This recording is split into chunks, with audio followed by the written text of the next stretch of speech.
Party की स्थिति हमारी लगातार मजबूत हो रही है इस बात से, जो गलतियां उन लोगों ने की है पिछले दिनों आरक्षण के संदर्भ में, जो गलतियां की है या लगातार गलती पर गलती करते जा रहे हैं।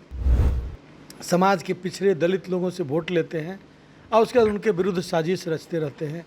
तो इन चीज़ों, जब तेजस्वी यादव सड़क पर निकलते हैं तो उनका भंडाफोड़ जब होता है, जिन बातों का ध्यान दिलाने के लिए लोग धरना पर बैठे थे, उससे लोग धीरे धीरे वाकिफ़ हो रहे हैं कि जनता के साथ कितना बड़ा धोखा हुआ है। ये बात परिवार परिवार बोल के तथ्यात्मक चीज़ों को छिपा देना, अंडरस्टिमेट करना। दूसरी बात है कि ये सम्राट चौधरी जी की बात सुन कौन रहा है? पहले उनके दल में कोई बात सुन रहा है?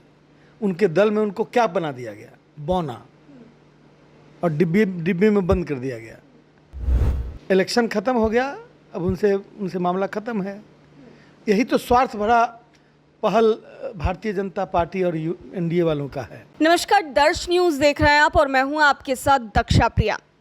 तो जिस बिहार विधानसभा के नेता प्रतिपक्ष तेजस्वी यादव की यात्रा एक बार फिर से शुरू होने वाली है और पिछले दिनों प्रदर्शन भी हुआ। इसको लेकर के लगातार सत्ताधारी पक्ष जो है वो हमला बोल रहा है।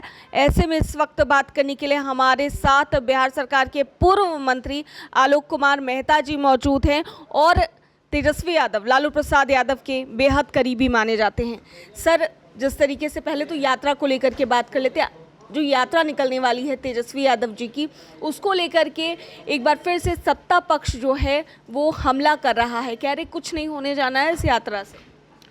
जब कभी भी तेजस्वी प्रसाद यादव इस तरह की यात्रा पर निकलते हैं तो सत्ता पक्ष में घबराहट हो जाती है, क्योंकि उनको मालूम है कि जिस तरह से लालू प्रसाद जी की शाख पूरे बिहार के दबे कुचले लोगों, गरीब लोगों के बीच रही और उन्होंने बिहार में सामाजिक न्याय का परचम स्थापित किया, तो उनको फिर से डर लगने लगता है कि कहीं उनके द्वारा भ्रमजाल फैलाने के बाद जो लोग उनके साथ चले आए, कहीं वो फिर राष्ट्रीय जनता दल में वापस न आ जाए या फिर आम आवाम फिर कहीं साथ हो जाए। मैंने साथ हो रही है इस तरह के कार्यक्रमों से आवाम का जुड़ाव होता है। कार्यकर्ता अपने कार्य, जैसे उन्होंने कार्यकर्ता आभार यात्रा पर निकल रहे हैं, तो जब एक दूसरे से संवाद होता है तो उनके बीच तारतम्य बैठता है, आपस में एक सूत्र होता है वो बनता है। उसके बाद कार्यकर्ताओं में जोश आता है, वो फिर नीचे जाते हैं, आम आवाम से जुड़ते हैं और उसके बाद पार्टी की स्थिति मजबूत होती है। पार्टी की स्थिति हमारी लगातार मजबूत हो रही है इस बात से, जो गलतियां उन लोगों ने की है पिछले दिनों आरक्षण के संदर्भ में, जो गलतियां की है या लगातार गलती पर गलती करते जा रहे हैं। समाज के पिछड़े दलित लोगों से वोट लेते हैं और उसके बाद उनके विरुद्ध साजिश रचते रहते हैं। तो इन चीज़ों, जब तेजस्वी यादव सड़क पर निकलते हैं तो उनका भंडाफोड़ जब होता है, बस इसके डर से वो मतलब अनाप शनाप बयान देते रहते हैं, जिसका कोई मायने मतलब नहीं है। अरे भाई, जब तेजस्वी प्रसाद यादव की पहली यात्रा तो नहीं है, ये कई यात्रा कर चुके हैं और करते रहे हैं। मैं समझता हूँ कि यह सफल यात्रा और जो सफल धरना कल हुआ, जिन विषय इस धरने को लेकर भी सवाल उठाए गए। सर, इस धरने को लेकर के कई तरह की बातें कही गई एनडीए वालों की तरफ से कि नौटंकी कर रहे हैं तेजस्वी यादव, क्या होगा धरना प्रदर्शन से, ये सब बातें कहने। नहीं, मैंने ये उनके पास बोलने के लिए कोई दूसरा चीज़ है नहीं, इसलिए वो सिर्फ व्यक्तिगत रूप से तेजस्वी यादव पर अटैक करने की कोशिश करते हैं।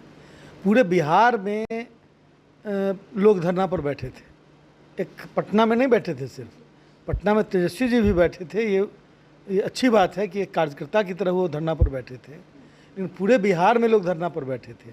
जिन बातों का ध्यान दिलाने के लिए लोग धरना पर बैठे थे, उससे लोग धीरे धीरे वाकिफ़ हो रहे हैं कि जनता के साथ कितना बड़ा धोखा हुआ है। बिहार में जाति गणना तेजस्वी प्रसाद जी की पहल पर हुआ और जब तेजस्वी जी सरकार में आए तो फिर उसके अनुरूप आरक्षण का दायरा बढ़ाया गया। अब आरक्षण का दायरा बढ़ाने के मामले में सभी लोग मुंह पर सर्वसम्मति दिखाने की कोशिश करते हैं, लेकिन मन में कुछ और चोर बैठा है जो पीछे से घुसकर कोई कोर्ट में चला जाता है उसके विरुद्ध, उस आरक्षण बढ़े हुए आरक्षण के विरुद्ध, या फिर विभिन्न तरह से उसको रोकने की कोशिश करता है। यह पहली कोशिश भी नहीं है। पहले जाति गणना को रोकने की कोशिश की गई, फिर आरक्षण के प्रावधानों को रोकने की कोशिश की गई। केंद्र में बहुमत में सरकार है, बिहार के अंदर बहुमत में सरकार है। यदि ये चाहे तो मैंने रिजॉल्व करके इस 65% आरक्षण को पर मुहर लगा सकता है, दोनों सदनों में रिजॉल्व करके। लेकिन नीयत ठीक नहीं है। बिहार की जनता को उनकी नीयत के बारे में बताना बहुत आवश्यक है, क्योंकि वोट उनसे यही सब बोल के लेते हैं कि पिछड़ों की रक्षा की जाएगी, उनके अधिकारों की रक्षा की जाएगी, उनके आरक्षण की रक्षा की जाएगी, और वहाँ जाकर क्या कर रही है जनता देखे। जहाँ तक सर आरक्षण की बात हो रही है, जैसा कि आपने कहा कि तेजस्वी यादव की ही पहल थी आरक्षण को लेकर, लेकिन इस पर भी बातें कही गई। तेजस्वी यादव किस धरना प्रदर्शन को लेकर या कह लीजिए आरक्षण को लेकर के बिहार के डिप्टी सीएम सम्राट चौधरी ने सवाल उठाया कि आरजेडी सुप्रीमो लालू प्रसाद यादव केवल अपने परिवार को आरक्षण दिलाते हैं, ना कि जनता के लिए वो काम करते हैं। देखिए, परिवार के बारे में बोलने से पहले अपने गिरेबान में झांकना चाहिए। उनके यहाँ एक लंबी फेहरिस्त है परिवार वालों की राजनीति में, तो उनको तो ये बात बोलने का अधिकार ही नहीं है।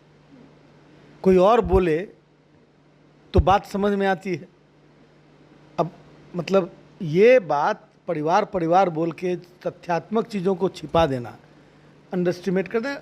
दूसरी बात है कि ये सम्राट चौधरी जी की बात सुन कौन रहा है?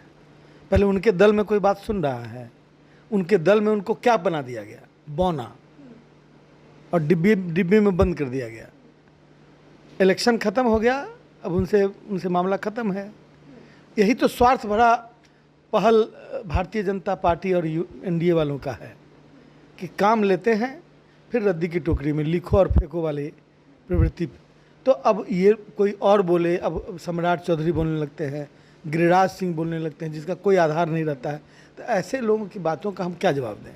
और जवाब देने की आवश्यकता भी नहीं है, क्योंकि लोग उनकी ही बातों को गंभीरता से नहीं लेते हैं। तो फिर हम क्यों उसका जवाब दें भाई? बहुत बहुत शुक्रिया सर बातचीत धन्यवाद करने के लिए। तो आलोक कुमार मेहता, बिहार सरकार के पूर्व मंत्री और आरजेडी के वरिष्ठ नेता हमारे साथ थे, खास बातचीत कर रहे थे और क्या कुछ कहते नजर आए हैं साफ तौर से आप सुन रहे थे। अपने सहयोगी रवि के साथ मैं दक्षा प्रिया, दर्श न्यूज़ पटना।